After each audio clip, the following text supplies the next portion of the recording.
Bonjour à tous les amis, bienvenue dans ce nouvel épisode LNDJ. Les niveaux du jour, c'est Romain aujourd'hui pour faire un point sur les indices. Quel est mon plan pour la journée sur le DAX et le Dow Jones comme tous les jours.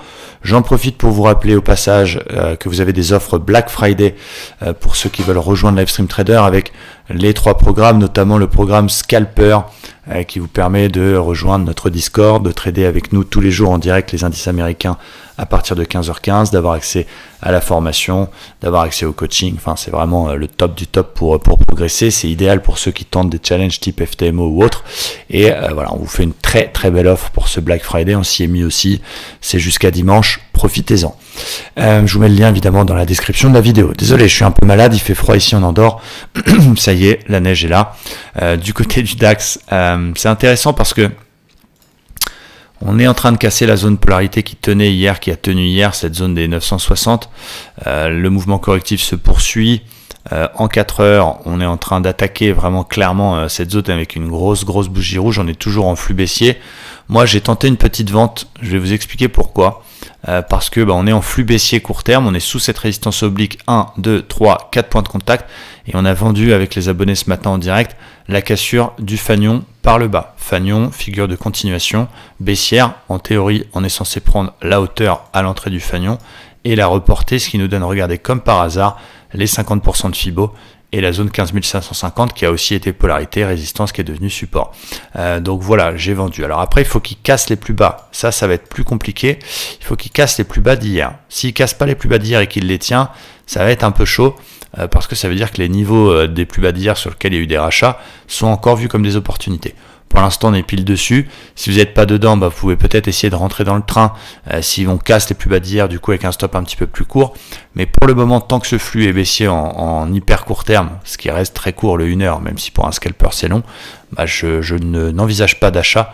Je ne vais faire que des ventes. Peut-être qu'on va venir faire le pullback sur le fanion et à ce moment-là, si vous n'êtes pas dedans et que vous voyez qu'on pullback le fanion et que ça ne passe pas avec la résistance, ça peut être aussi un nouveau point d'entrée dans cette baisse. Donc pour l'instant, je suis plutôt vendeur sur le DAX grâce à ce fanion. Ça se passe plutôt pas mal et on va laisser couler.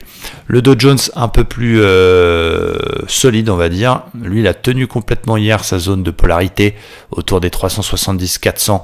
C'était aussi la MM50. Il nous a fait d'ailleurs un beau marteau et on a des volumes, ça prouve les rachats. Donc il est un peu plus solide.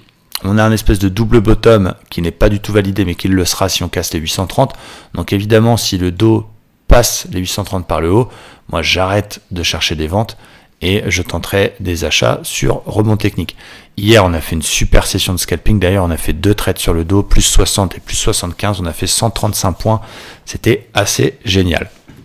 Mon plan donc pour la journée, ça va être de surveiller la zone 830 si ça pète par le haut, de surveiller toujours la zone 381-400 qui est ma zone de polarité en cas de retest, puis signal de peut-être tenter un rebond là-dedans.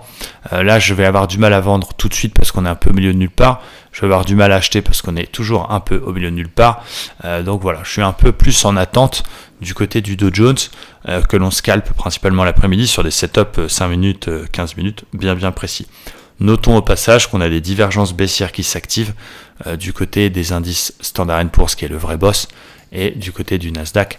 Donc voilà. Évidemment, c'est très solide. Évidemment, à un moment donné, la tendance se retournera. Mais pour l'instant, ça reste quand même. Il n'y a que le DAX qui est vraiment frêle. Les autres tiennent. On verra, il faut s'adapter. Un jour, on est acheteur, un jour, on est vendeur. Je pense que c'est très difficile dans ce marché de faire vraiment des gros swings.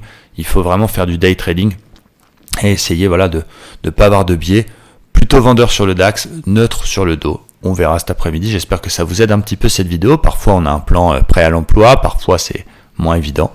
En tout cas, c'est notre job et je vous remercie d'être de plus en plus nombreux à regarder cette émission LNDJ qui est faite pour vous aider. Merci à tous, très bonne fin de journée et à très vite. Ciao!